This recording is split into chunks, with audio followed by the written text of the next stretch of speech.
가사는 버림을 당하며 아스글론은 폐허가 되며 아스돗은 대낮에 쫓겨나며 에그론은 뽑히리라. 해변 주민 그렛 족속에게 화 있을진저 블레셋 사람의 땅 가나안아, 여호와의 말씀이 너희를 치나니 내가 너를 멸하여 주민이 없게 하리라. 해변은 풀밭이 되어 목자의 움막과 양떼의 우리가 거기에 있을 것이며 그 지경은 유다 족속의 남은 자에게로 돌아갈지라. 그들이 거기에서 양떼를 먹이고 저녁에는 아스글론 집들에 누우리니 이는 그들의 하나님 여호와가 그들을 보살피사 그들이 사로잡힘을 돌이킬 것임이라. 내가 모압의 비방과 암몬 자손이 조롱하는 말을 들었나니 그들이 내 백성을 비방하고 자기들의 경기에 대하여 교만하였느니라. 그러므로 만군의 여호와 이스라엘의 하나님이 말하노라. 내가 나의 삶을 두고 맹세하노니 장차 모압은 소돔 같으며 암몬 자손은 고모라 같을 것이라. 찔레가 나며 소금 구덩이가 되어 영원히 황폐하리니 내 백성의 남은 자들이 그들을 노략하며 나의 남은 백성이 그것을 기업으로 얻을 것이라. 그들이 이런 일을 당할 것은 그들이 만군의 여호와의 백성에 대하여 교만하여졌습니다. 여호와가 그들에게 두렵게 되어서 세상의 모든 신을 쇠약하게 하리니 이방의 모든 해변 사람들이 각각 자기 처소에서 여호와께 경배하리라. 구수 사람들아, 너희도 내 칼에 죽임을 당하리라.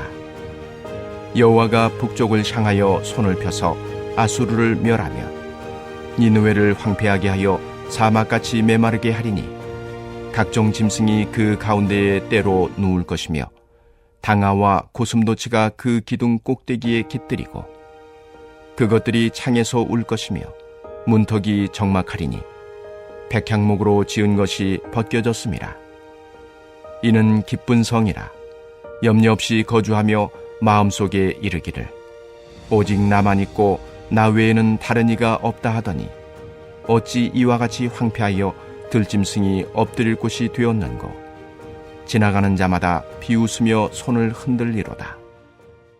할렐루야. 오늘 이 자리에서 함께 예배드리는 우리 모두에게 하나님만이 온 땅의 주권자이심을 깨닫는 은혜가 있길 소망합니다.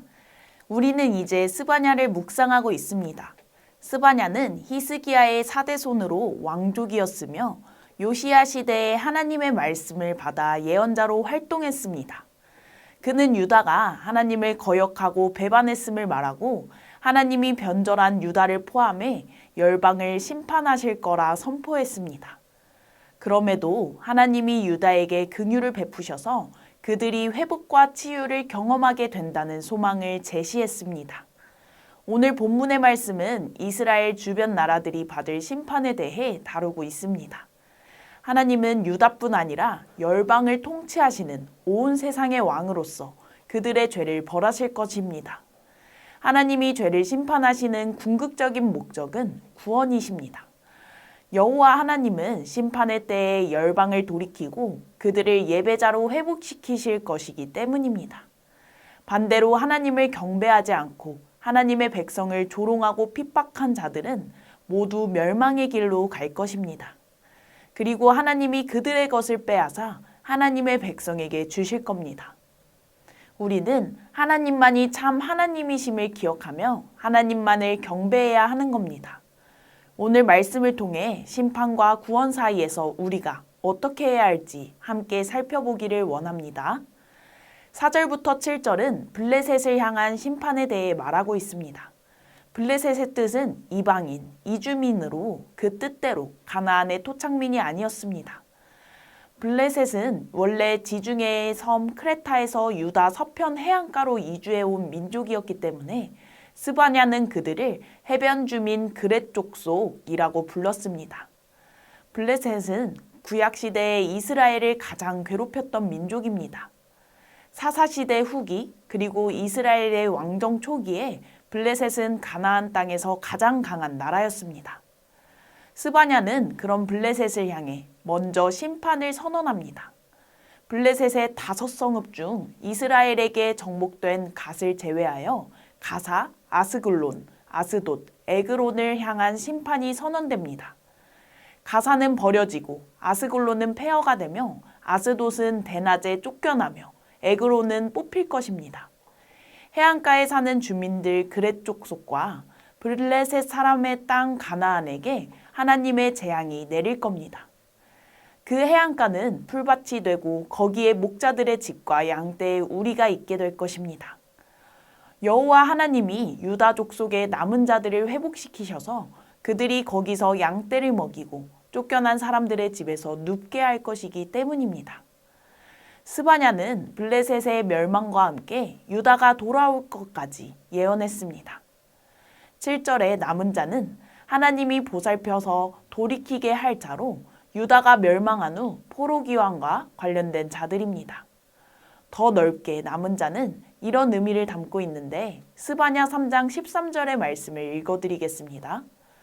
이스라엘의 남은 자는 악을 행하지 아니하며 거짓을 말하지 아니하며 입에 거짓된 혀가 없으며 먹고 누울지라도 그들을 두렵게 할 자가 없으리라. 스바냐는 악을 행하지 않고 거짓을 말하지 않는 자들을 남은 자라 칭했습니다. 온 세상이 물로 심판받았을 때 노아와 그 가족이 남은 자들이었습니다. 엘리야 때에는 바알에게 절하지 않고 여호와를 섬겼던 7,000명이 남은 자들이었습니다. 하나님은 회개하고 돌아온 백성을 긍휼히 여기셔서 또다시 자유와 회복을 허락하시고 집과 땅을 차지하게 하십니다. 하나님은 하나님을 끝까지 따른 자들에게 구원과 영광을 베푸십니다. 8절부터 11절은 모압과 암몬을 향한 심판을 말합니다. 모압과 암몬은 부녀지간의 근친상간을 통해 이스라엘의 동쪽에 생성된 민족들입니다. 블레셋이 유다의 숙적이었다면 모압이나 암몬은 대체로 이스라엘과 유다의 지배를 받았던 나라들입니다. 하지만 유다가 약해지자 이들은 교만한 태도로 유다를 조롱했고 특히 아수르와 바벨론의 유다 침공을 도와주고 그 대가로 유다의 땅을 차지하려 했습니다. 그 예로 모압 왕 발락이 이스라엘이 광야를 지날 때 인정을 베풀지 않았고 발람을 시켜 그들을 저주하려 했던 것과 암몬 족속이 예루살렘 성전이 더럽혀지고 이스라엘 땅이 황폐하게 될 때 기뻐하고 즐거워했던 것이 있지요. 이렇게 그들은 여호와의 백성을 모욕하고 교만했습니다. 하나님은 모압의 비방과 암몬의 조롱하는 말을 모두 들으셨습니다. 또 그들이 하나님의 백성을 비방하고 그들의 땅 국경에서 교만한 것을 아셨습니다. 이에 따라 하나님은 모압이 소돔과 같이 되고 암몬이 고모라 같아서 찔레가 나며 소금구덩이가 되어 영원히 황폐할 거라 말씀하셨습니다. 그들의 조상 롯 시대의 소돔과 고모라와 같이 말이죠. 하나님의 백성을 비방하고 조롱하며 괴롭힌 모압과 암몬은 영원한 멸망의 길을 걷게 될 것입니다. 특히 내가 나의 삶을 두고 맹세하노니 라는 하나님의 말씀에서 모압과 암몬의 심판에 대한 하나님의 굳은 결심을 알 수 있죠. 반면에 하나님의 백성의 남은 자들은 그 땅을 기업으로 차지하고 이방의 모든 해변 사람들과 함께 자기 처소에서 여호와를 경배하게 될 것입니다. 12절부터 15절은 구스와 아수르를 향한 심판을 말합니다. 유다의 남쪽에 있는 구스는 나일강의 남쪽에 위치한 나라로 주변 나라들에게 상당한 힘을 행사하던 나라였습니다. 하나님은 구스 사람들도 하나님의 칼에 죽임을 당할 거라고 말씀하십니다. 이 예언은 느부갓네살이 애굽을 정복할 때 성취되었습니다. 마지막 심판의 메시지는 이스라엘의 북쪽에 있었고 그 당시 가장 강했던 아수르를 향합니다. 이로써 하나님의 심판이 동서남북 모든 땅에 선포되는 것입니다. 이처럼 하나님의 심판은 철저해서 그 누구도 피할 자가 없습니다. 아수르는 이스라엘과 유다가 잘 되게 하고 망하게 하는 데에 직접적으로 영향을 끼친 나라입니다. 또 아수르는 훌륭한 관계시설을 자랑하고 있었습니다. 이처럼 아수르는 당시 그 지역의 최강자였기 때문에 아수르의 수도 니느웨가 멸망당할 걸 예상하는 사람은 아무도 없었습니다. 그런데 놀랍게도 스바냐는 여호와께서 아수르를 멸하시고 아수르의 수도 니느웨를 사막같이 메마르게 하실 거라고 선포합니다. 이사야에서는 아수르를 하나님이 시온을 심판하고 가르치시기 위한 몽둥이로 표현되고 있습니다. 이사야 10장 24절에서 25절 말씀을 읽어드리겠습니다. 그러므로 주 만군의 여호와께서 이르시되 시온에 거주하는 내 백성들아 아수르가 애굽이 한 것처럼 막대기로 너를 때리며 몽둥이를 들어 너를 칠지라도 그를 두려워하지 말라. 내가 오래지 아니하여 내게는 분을 그치고 그들은 내 진노로 멸하리라 하시도다. 아멘. 아수르의 침략은 하나님의 백성의 죄를 깨우쳐 그들을 회개시키기 위한 하나님의 방법이었습니다. 이에 아수르는 이스라엘과 유다를 향한 하나님의 뜻을 이루는 데에만 겸허히 쓰임받았어야 합니다. 하지만 아수르는 오만했고 대제국을 이루기 위해 열방을 무참히 짓밟고 파괴했습니다. 북이스라엘이 멸망한 후 남유다는 아수르의 많은 조공을 계속해서 바쳤고 백성은 착취와 고통을 당했습니다. 이것이 아수르가 하나님께 심판을 받는 근본적인 이유입니다. 하나님의 백성을 회방하며 교만하게 행하는 자들은 바로 하나님을 회방하며 교만하게 행하는 것과 마찬가지이므로 심판을 피할 수 없습니다. 하나님은 그 종들의 피를 갚으사 그 대적들에게 복수하시는 분이시기 때문입니다. 한때 백향록으로 지어져 웅장함과 아름다움을 자랑하던 그 성읍은 오직 나만 있고 나 외에는 다른 이가 없다 하며 희희낙낙하며 자만하던 그 성읍은 지나가는 사람들의 비웃음을 사는 각종 짐승들의 서식지로 남을 겁니다. 오직 나만 있고 나 외에는 다른 이가 없다라는 말은 오직 하나님만이 하실 수 있는 말입니다. 하나님은 출애굽기에서 나는 스스로 있는 자라고 말씀하셨습니다. 또한 율법에서 나 외에 다른 신들을 내게 두지 말라고 명령하셨습니다. 그런데 아수르가 스스로를 유일한 존재로 착각함으로 하나님을 모독했습니다. 교만은 패망의 선봉임을 잠언은 증언합니다. 이로 인해 아수르는 멸망의 길을 걷게 되었습니다. 우리는 이를 기억하며 돈도 명예도 사람도 아닌 오직 하나님만이 유일하신 분이시고 모든 것의 주인이심을 겸손히 인정하며 살아야 합니다. 오늘 말씀을 통해 우리는 중요한 사실 두 가지를 알 수 있습니다. 첫째는 하나님은 열방의 참된 주권자시라는 것입니다. 하나님은 택함받은 이스라엘만 다스리는 한 민족의 신이 아니십니다. 하나님은 모든 열방과 그 백성을 공의와 정의로 통치하시는 살아계신 왕이십니다. 온 땅의 주권자이신 하나님은 유다뿐 아니라 죄악을 행한 나라들도 심판하셨습니다. 그 나라들은 하나님의 백성을 핍박했으므로 그 어떤 나라들보다 더욱 큰 죄악을 저질렀습니다. 이들을 향한 여호와의 심판은 유다의 남은 자들을 향한 위로와 소망이었습니다. 하나님은 지금도 살아계셔서 모든 열방과 백성을 살피시고 심판하심으로써 열방을 다스리시는 왕으로 변함없이 든든히 서 계십니다. 둘째로 우리가 알 수 있는 것은 하나님은 택함받은 백성을 향한 인자하심을 거두지 않으신다는 겁니다. 스바냐는 유다의 심판을 예언했지만 유다의 멸망이 영원할 거라고 말하지 않았습니다.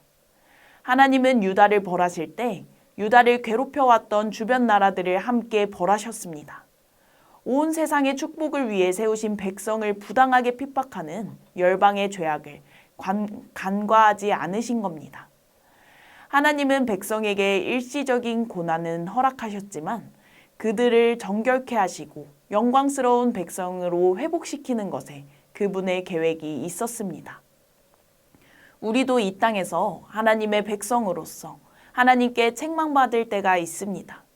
주권자이신 하나님을 인정하지 않으므로, 하나님께 순종하지 않으므로요.